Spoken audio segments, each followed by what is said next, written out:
Hello friends, তোমরা কেমন আছো? আশা করি সবাই খুব ভালো আছো, আমিও খুব ভালো আছি।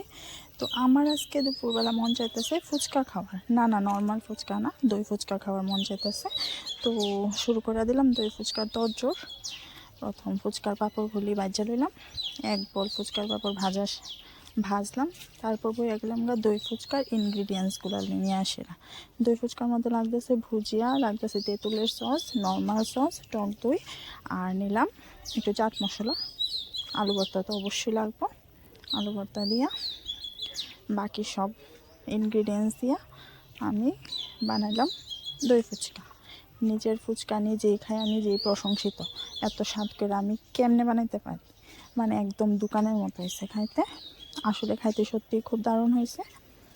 তারপর ফুচকাটা বানিয়ে দিলাম আমি আমার মেয়ে খায় তো বলতেছে অসাধারণ হয়েছে। তারপর আমার মেয়ে দোকানে যায় খাইতে লাগবো।